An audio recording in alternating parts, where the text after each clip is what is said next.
সচিবালয়ের বিষয়টা মানে এখন সচিবালয়েও দেখলাম আন্দোলন হচ্ছে, বিক্ষোভ হচ্ছে, এনবিআর সংস্কারও বাধা দেওয়া হচ্ছে। দেখেন, আমরা আপনাদেরকে বলতে চাই, যখন 5ই আগস্টের জুলাই গণঅভ্যুত্থান চলছিল, আপনারা কিন্তু কালো ব্যাজ ধারণ করে শেখ হাসিনাকে সমর্থন জানিয়ে আপনারা হচ্ছেন অফিস করেছেন। আপনারা কিন্তু এখন আপনারা হচ্ছেন হুমকি দেন যে আপনারা হচ্ছেন অফিস চলতে দিবেন না, আপনারা হচ্ছেন অফিস বন্ধ করে রাখবেন। 5ই আগস্ট কিন্তু আপনাদের এই হিম্মতটা ছিল না যে শেখ হাসিনার চোখে আঙুল দিয়ে শেখ হাসিনার ক্ষমতাকে প্রশ্নবিদ্ধ করে আপনারা কিন্তু তখন কেউ পদত্যাগ করেননি। আপনাদের একজন কর্মকর্তা কর্মচারী বাংলাদেশের স্বাধীনতা পরবর্তী সময়ে আমাদের যদি অসহায় দুর্ভোগের রেজিমেন্ট হিসেবে পরিচিত হয় সেটা হচ্ছে সচিবালয়, এবং দুর্নীতির আঁতুড়ঘর হিসেবে পরিচিত হয় সেটা হচ্ছে এনবিআর। সেজন্য আপনারা আমার বক্তব্যকে যেভাবে ইচ্ছে সেভাবে ইন্টারপ্রেট করতে পারেন। আমরা জনগণের হয়ে জনগণের মধ্য থেকে আমরা কথা বলি।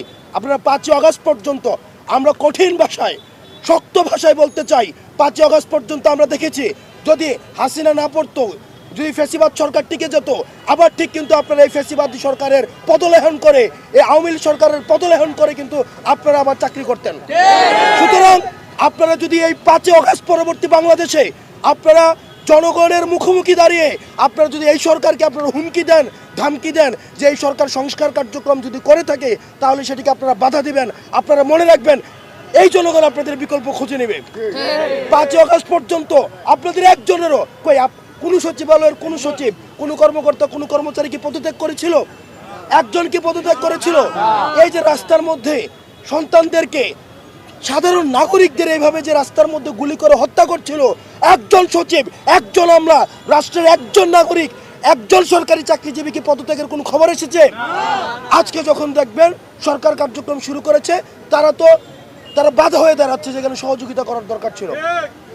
আমাদের জীবন থাকতে আমরা স্পষ্ট ভাষায় বলতে চাই, হাসনাত আব্দুল্লাহ বেঁচে থাকতে, বাংলাদেশে লক্ষ লক্ষ হাসনাত আব্দুল্লাহ রয়েছে, বেঁচে থাকতে এই সংস্কার কার্যক্রমের যদি বাধা বিশেষ করে সচিবালয় থেকে আসে, সেটা কঠোর হস্তে সেটাকে জনগণকে সাথে নিয়ে সেটাকে প্রতিরোধ করা হবে।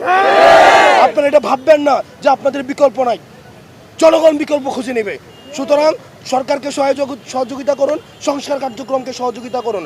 আপনাদের যদি সংস্কার কার্যক্রম নিয়ে কোনো পর্যালোচনা থাকে, কোনো মন্তব্য থাকে, সেটা আপনারা নিজেরা আলোচনার মধ্য দিয়ে সেটা সমাধান করুন। কিন্তু সরকারকে যদি জিম্মি করেন সেটার পরিস্থিতি ভালো হবে না। কারণ আপনাদের এই হিম্মত ছিল না, আপনাদের এই ধরনের কোনো হিম্মত ছিল না ফ্যাসিবাদ সরকারকে প্রশ্নবিদ্ধ করা।